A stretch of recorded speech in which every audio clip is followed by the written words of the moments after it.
welcome back to the Making It podcast, Making It Moments. Today I'm here with Neve Fisher. Now, it's good to have you here, Neve. We're going to talk about her journey as a physio.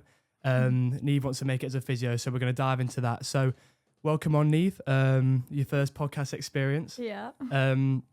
So, just to begin with, just to ease into it, what was the reason you got into physio? Why physio for you? Growing up, I've always loved sports and being physically active, and that's a major part of physio, promoting physical activity.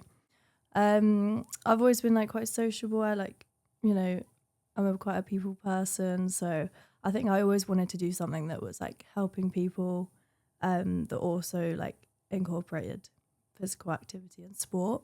I think when people think of physio, they do think it's just in a sporting environment, but I looked more into it, and physios play a massive role in healthcare as well, and I was always interested in doing something in healthcare too.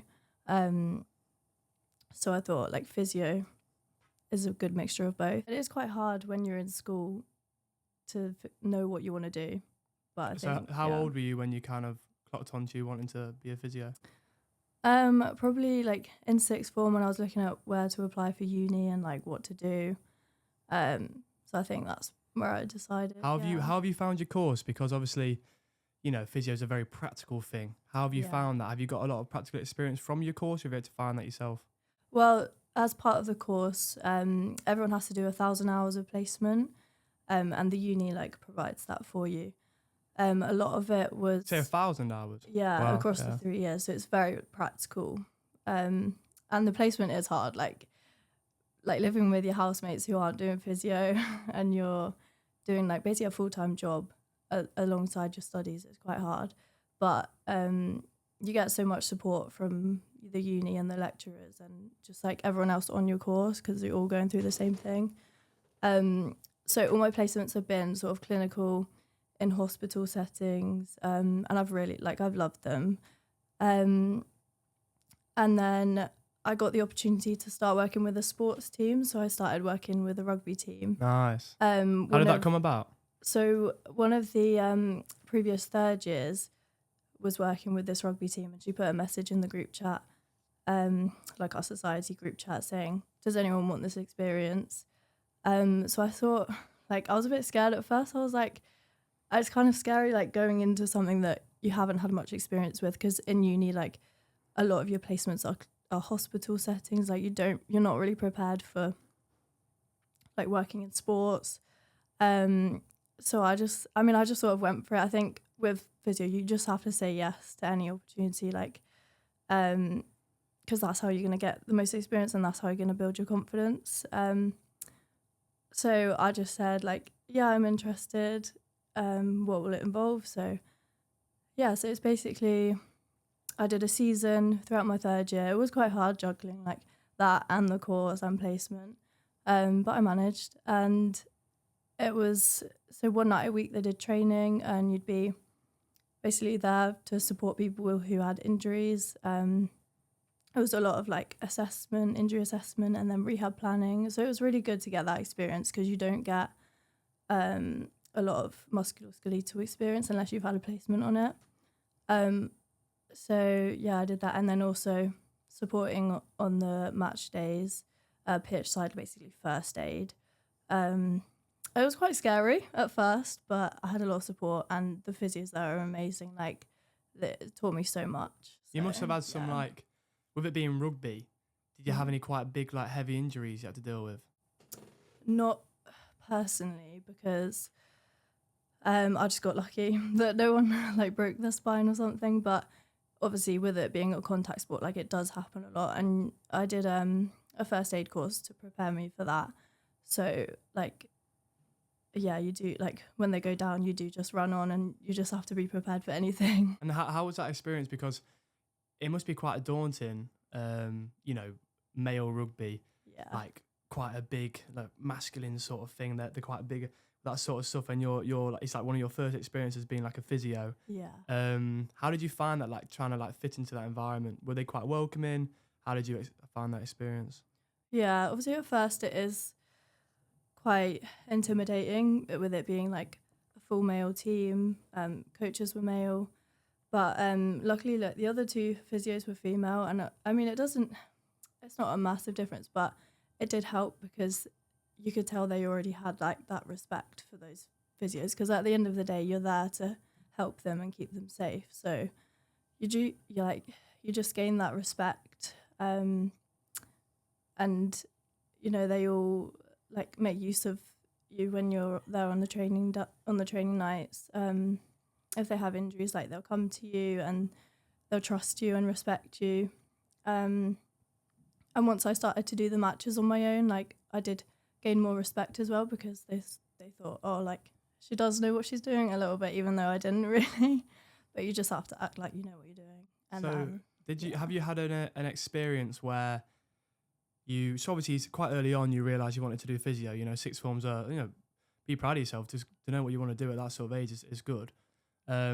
While doing your experience, have you had like a moment when you were like, yeah, this is for me, like you got a good feeling about doing it as a career?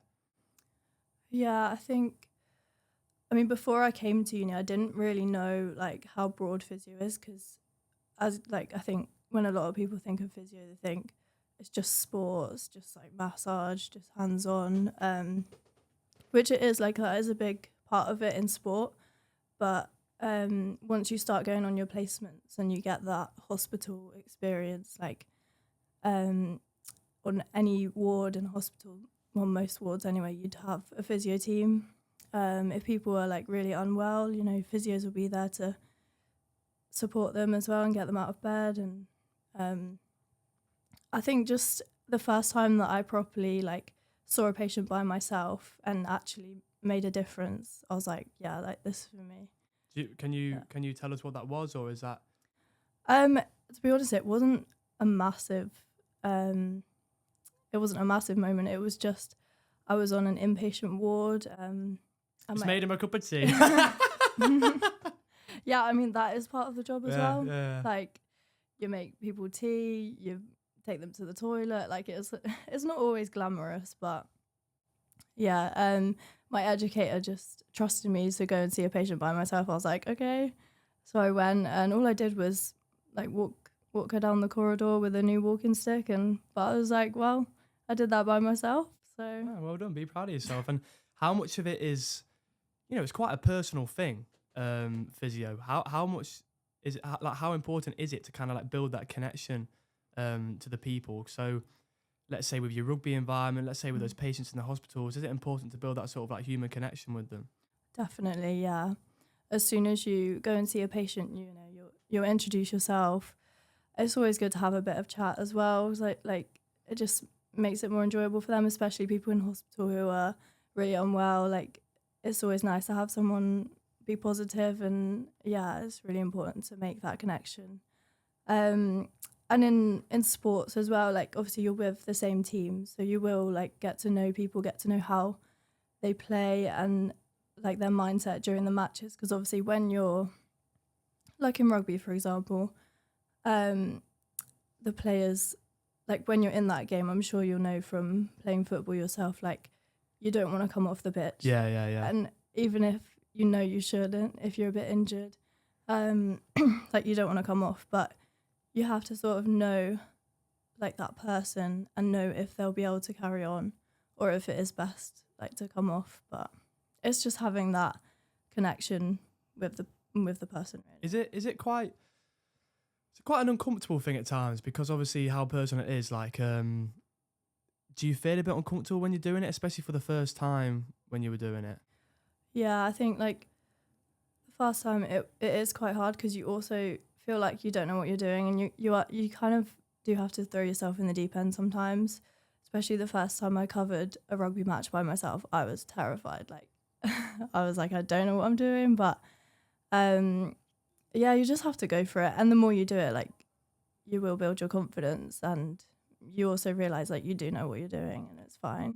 Is that quite a big thing for you? Because, you know, doing anything for the first time, like a new experience, is daunting. Like, how do you manage those emotions behind it? And like, do you feel like going through those daunting periods of times, like the first time doing it, has really helped you grow?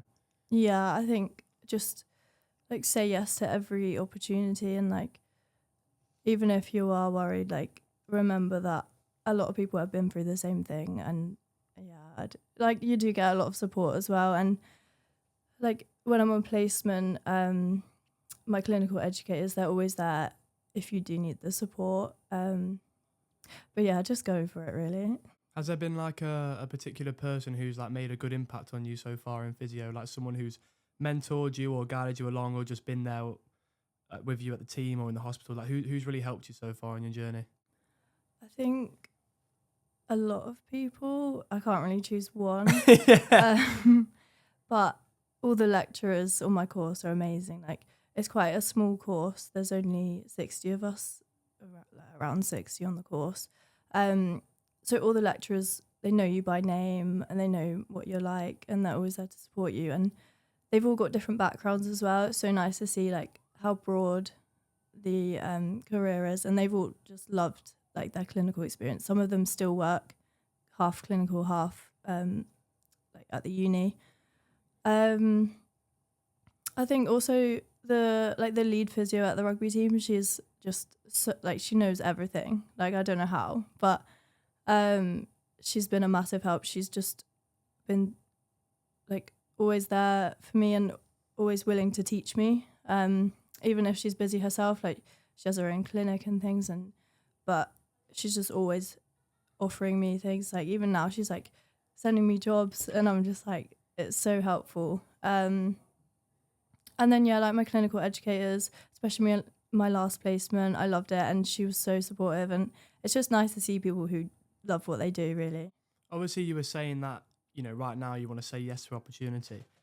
Yeah. Like everyone that comes knocking on your door. Does there become a point as a physio where right now you're gaining a lot of experience in different avenues? Do you feel like at one point you'd want to specialise? And right now, what's kind of like your thought process behind that? Do you know what that would be yet, or are you still kind of working that one out? Yeah, I have no idea, to be honest. That's okay though. You're still very fresh in the journey. Yeah. I think that like part of me wants to go into the NHS, and because I love working in the hospitals, it's like it's such a nice environment. Well, most of the time anyway. No, I know what you mean. Like it's just nice to be part of a team. Obviously, it's hard sometimes because it's quite sad sometimes. But I like the teamwork.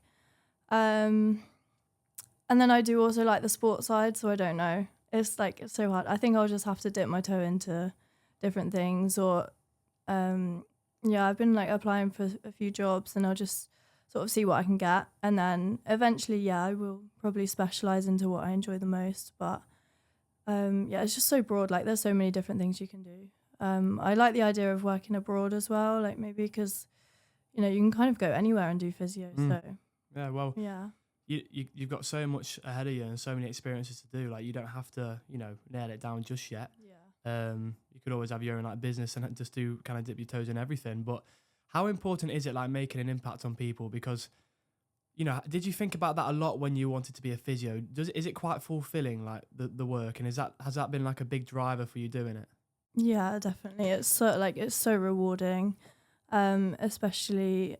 You can tell when a patient is just so motivated to get better. Like you treat people with conditions that they've had all their life, and you know, even by it's not always the physical things that you do. Like sometimes just speaking to a patient and educating them. So I had this patient, she had like sciatic back pain, and she was just so scared to do anything, like even like moving wrong, like rolling over in bed.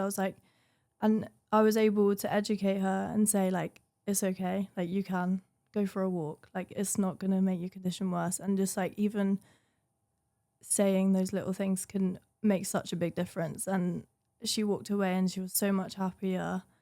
And I didn't really do much. I just spoke to her. So, yeah, it's definitely a rewarding job. Like, it's hard, but, like, yeah, I love it. Oh, amazing. No, good for you, because you know, obviously we speak about a lot of it being practical, but, you know, even just, you know, it's interesting that even just educating people on what's going on, because, you know, especially in the field you're going into, I imagine you'll find a lot of people who have like health anxiety and stuff like that. I mean, it's easily done. I know a couple of people, even myself sometimes, can like really overthink stuff to do with your body. So it's interesting to see that it's not just the physical side of it; it's also the mental side of it, which is really interesting. What would your advice be to, let's say there's a young girl right now who's in sixth form and she wants to be a physio. Go back to that period of time you were in. What advice would you give to that person in terms of like getting into physio and finding experience? So actually, like getting into uni is quite hard because you have to interview to get onto the course. Oh, really? Yeah. Yeah, you have to interview. And they really want someone who's like gonna look for that experience as well. So I did a couple of days shadowing, like any sort of experience you can get, even if you can just speak to a physio or like get some hospital shadowing. Like they want someone who's like aligns with NHS values as well. That's like what they look for. Yeah, just kind of getting hands-on experience. And how did you get that experience? So what was the first thing you did? Experience wise. So I just emailed my local hospital and said, I'm applying for uni, can I get some experience? So they gave me 2 days of shadowing. So I basically went around all the different areas and just watched what physios did. And then I was like, yeah, this is for me. And then you obviously apply and you get the interviews. Yeah. So what now you've gone through that phase, you finished uni, congrats. What are your future steps now? What are your future goals, and what does the future look like for you? I don't know, I'm scared, but I mean, you're not going to exactly know. It's quite daunting, but what would you like it to look like? What are your goals towards the future in physio? So I think, I mean, I'll start with any job I can get really that involves physio. I think I would like to continue doing like the sport side, maybe on the side of something else. So I've been applying for NHS jobs. I think I want to start there, do your rotations, because then I'll get experience in all the areas really. I mean, if I can get a private practice job, that would be good because that's where more money is. But yeah, and then just sort of see what I enjoy the most and specialise, I reckon. Awesome. So what sport did you do growing up? Did you do much sport, and like did that kind of impact also your decision of wanting to be a physio? Yeah, kind of. So when I was younger, I played football, like nothing special. What position were you? I was centre back. Come on. Me too. I know. I feel like, and somehow I was captain for like 2 years. Oh, awesome. Yeah, so I did football for about 10 years and then came to uni, didn't get in the team because I wasn't good enough. So I went to social netball instead. But yeah, no, I love all sports really, but I enjoy watching them too. And then I realised like physio is quite a big part of sport, and then obviously realised that it's more than sport as well. So what got you into sport? Because it's good that like women's football is like growing now. Mm-hmm. But it's not often you hear someone say that they've done 10 years of football. And I've got a little cousin, bless her, she's 9 years old and she's trying to get into football and she's like playing with boys and stuff. How did you kind of get into playing football and being in sport? Because was it a scary thing to do? Was it just something you kind of naturally fell into? Did someone push you into doing it? Like, what pushed you to play football? I actually don't know why I decided to play football, because before I started playing, I was like, oh, what is this? Like, it's boring. But one day I just said to my dad, I was like, I want to start football. And he was like, he was buzzing. I wanted to play football because my brother didn't. And then he sort of lost hope that anyone was going to play football. So, but I think, to be fair, girls playing in boys' teams is really good because like the skill level at that age is probably better in boys. Yeah.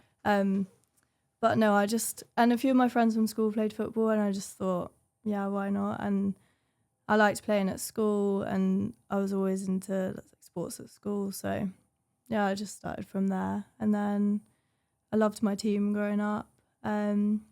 And then it folded when we got to 18. So, oh, shame. Yeah. But I noticed you've got a page. What's it called? Shout it out. Go on. Oh, Physio Neve. Physio Neve on Instagram. Go drop it a follow. I think Is that it's Physio Neve, yeah. Is that something you wanna do? Like push your social media? What's your intention with that? I don't really know. I think like quite a few people made physio pages after. So we did the sports massage course, and then it was just like a side hustle trying to get some clients. But I don't know really with social media. Like I think it's definitely like growing. If you want to do your own business, Yeah. I think like I'll keep it there, but I'm not sure.